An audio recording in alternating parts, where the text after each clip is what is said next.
Hi, welcome back to my channel. I'm Shelly, and what are we doing today? Well, today I'm going to do my wildly successful, absolutely a ton of fun getting ready with me style video while I review the entire Lucy Barton series by Elizabeth Strout. There are 3 books in this series. My Name is Lucy Barton, which was published in 2016. Anything is Possible, which was published in 2017. And the final book, Oh William, which was published in 2021. And was now, Oh William has been longlisted for the Booker this year. And that was part of the inspiration to start this series. All of the books were published by Random House, and I listened to them all on audio, and the audio narrator was Kimberly Farr. Now that all the nuts and bolts are out of the way, let's jump right into this video. As I did last time, I think so few of you are interested in what I'm putting on my face that I'm just going to use this as a time to get ready and chat with you about this series. As a kid growing up, my parents were really into this idea of teaching me and my siblings about gratitude, the attitude of gratitude. I'm one of 6, so I have 5 siblings, and we often were taught this lesson through the acts of service. So when you grow up in a big family, at least with me and my experience, we are a whole team in and of ourselves. So if you need your yard cleaned out, my family, we would get it done for you in an afternoon. If you need your tree chopped down, my family would be there and we would get it done in a day. Houses cleaned up, church events, volunteering here and there. And my parents got really involved in this pretty cool program in which we assembled bicycles that were donated, and we used those bicycles, these beautifully brand new assembled bicycles, and we donated them to social workers, or we gave them to the social workers who knew families in need that weren't going to get anything for Christmas. And so at the very least, these children who didn't have much would get a bicycle. So here's my family, this crew of 8 if you include my parents, and we are an assembly line of putting together bicycles, and we have this awareness that they're going to kids that have less than us, that are in need. So as a kid, I had an incredibly active imagination, and when people told me that these bicycles were going to be donated to very general statistics, characteristics of children, for example, these 2 bicycles are going to go to 2 young gals. The ages are 7 and 9. And that was all we would hear. And then, of course, the social workers would pick up the bicycles and make this delivery.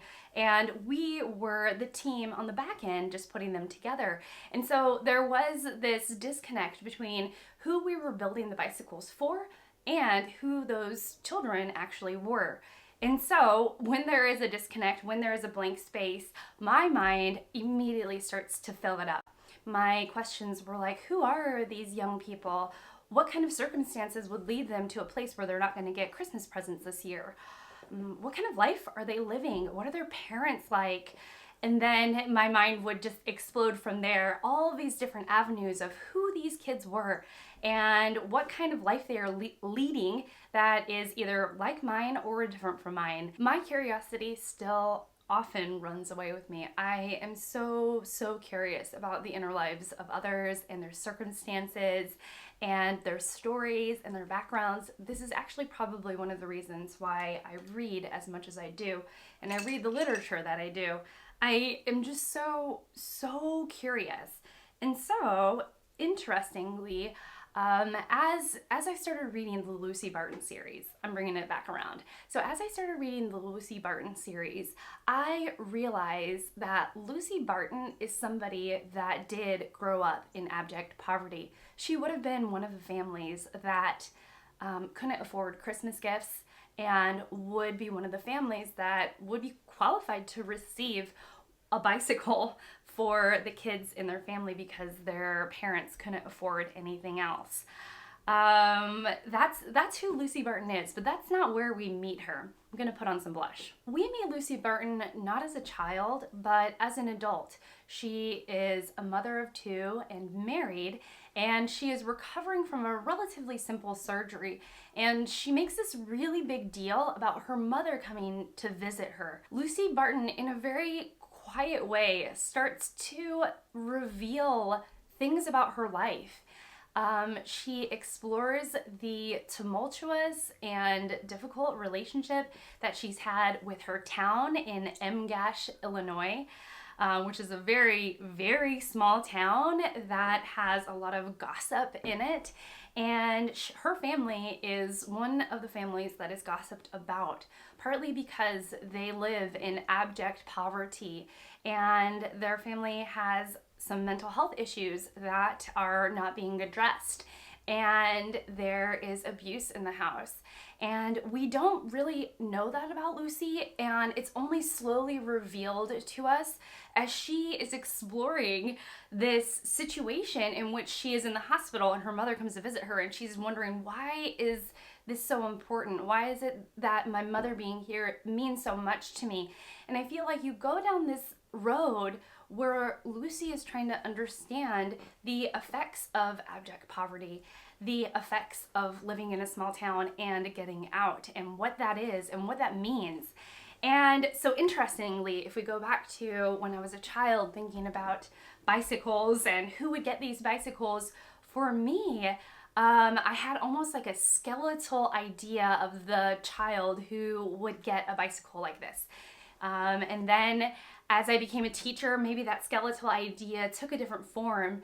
But with the Lucy Barton series, at least with the first book, we get to see this inner look of an adult who did grow up in poverty and now is trying to understand the effects of that as she has become an adult and a mother herself and is living a very, very different life from where she came from. My plan is to do a very simple wing using this powder eyeshadow, and hopefully I can get something quite dramatic yet wearable for today, which I am just grocery shopping today and reading and doing normal mom things. We got a tiny bit of a wing. I'm just gonna go with that and not worry about perfecting it. The way that Anything is Possible works is that each short story is from the perspective of someone in the town.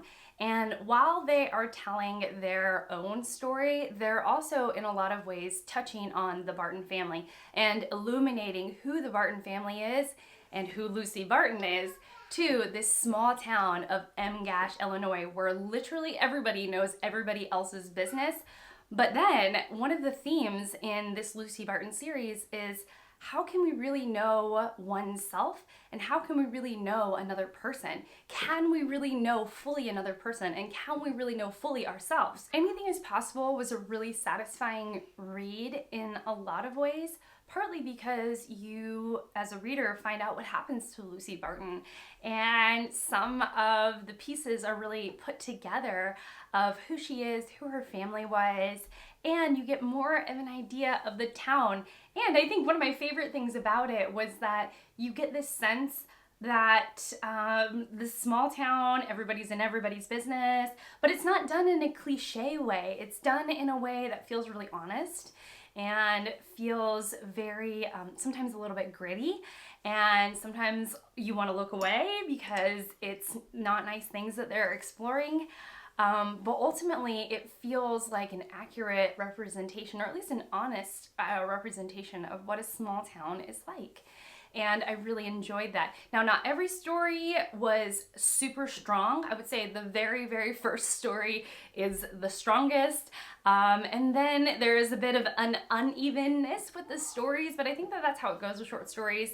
I personally love the stories that focus on the Barton family, whether it be someone else from the town talking about who the Barton family was, or there is one story from the perspective of Lucy Barton's brother that I found incredibly illuminating for the story. So Anything is Possible, we have all these voices from the townspeople of Emgash, Illinois. And though that was really wonderful, I was so glad to be back with Lucy Barton in her own voice as she is narrating. She herself, it's her voice narrating O. William. And she is exploring her first marriage and her first husband, which was William. And if you kind of get this sense that she's saying like, oh, William, and then like, oh, William, and then, oh, William. I mean, there's all of these different ways in which she is seeing and exploring her husband, and some of it is really funny, some of it is really sad, a lot of it is very, very nuanced.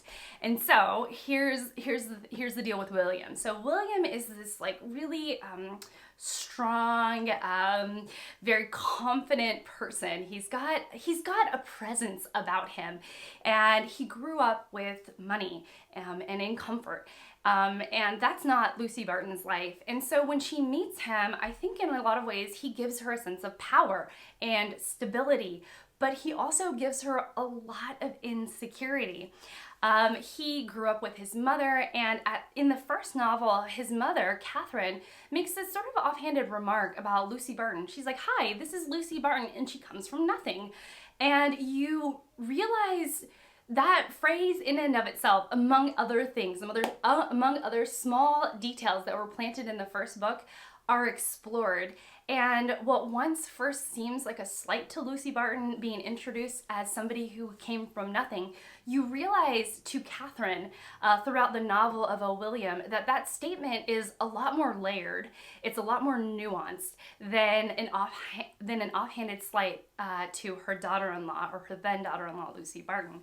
And the novel continues to do little things like that.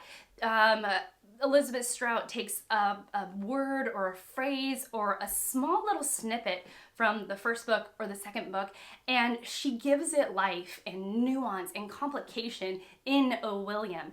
And for that reason, I think O. William is the strongest book in the series. It has the most nuance, the most emotional depth, the most exploration, and I thought it actually worked the best because I loved that Lucy Barton was exploring one relationship. Lucy Barton is exploring her relationship with William and who William is and who she was next to William and why that worked and why that didn't work. And I thought that was fascinating. I thought that worked so well, just going super deep into a single relationship. There was something about that I just thought was beautiful and so well done. I just really loved it. Can you tell? Before I keep going on and on, I'm gonna put on mascara. So of this series, I will say that My Name is Lucy Barton is the weakest book in the series. It has the least amount of nuance, even though I really enjoyed it because I listened to this last. And so finally I was like, yes, I finally get to meet Lucy Barton. But I also recognized that it was the weakest book in the series. The second book is great, and it is actually should be read after the first. Like, you ought to read them in order, even though I didn't. I read the second book first, and I enjoyed it, but I retroactively enjoyed it more when I read the first book. And then O. William is definitely the one that gives the whole series the most life, the most flesh on the bones. It fills out the series the most and has the most nuance. Now, I would recommend this to fans of Anne Enright's Actress, because Actress also explores the nuances of a single relationship. In the book Actress, the character of Nora, who is the daughter of an actress, is telling her mother's story and trying to understand the difficulties and nuances of her mother's story and the impacts that it had on her. Fans of Marilynne Robinson and her Gilead series may also really love Elizabeth Strout's Lucy Barton series because they're both about a small town and the nuances of living in a small town. Now, Marilynne Robinson, she is the queen of deftness. She is so subtle and so particular about the way that she is crafting her message and the message of compassion. And I wouldn't say Elizabeth Strout is the queen of that, but I would say that they are exploring similar ideas and they're doing it in a similar way. So that is it. As far as O. William and the Booker, I really enjoyed O. William. I don't know where it will land in my Booker reading, but so far it's creeping up near the top, and I've read a handful of the Booker books, and I really enjoyed O. William as one of the better ones of the bunch. Yeah, and that's it for me. So this is my final look. It's pretty simple. I wonder if my eyeshadow is going to transfer to my lids, but I guess that really doesn't matter. But yeah, that's it for me. I wanted to also say that Elizabeth Strout is coming out with a new book in this series, and it's called Lucy on the Sea, and it is coming out on September 20th of this year. So about a month away, and believe me, I will be getting that and I will be reading it immediately because I am just all about this series. I really enjoyed it. I really thought that Strout just did a fantastic job exploring this character. It's like she created Lucy, and in the series of books, she has really fleshed out who Lucy is. And by the end of it, I'm like, I love Lucy Barton. I want to know more about her. And so this is why I will be one of the first in line to pick up Lucy Barton on the Sea, or Lucy on the Sea, whatever it's called. I should probably get that down before I said that, or I should have probably remembered the title before I said that. Oh well, I hope you liked this review of the Lucy Barton series. Let me know if you've read it and your opinions about it. I would love to know, especially if they contrast mine. Yeah, and that's it. So thank you so much for watching. Thank you so much for being here. I really appreciate it. And I will see you all in my next one. Bye guys.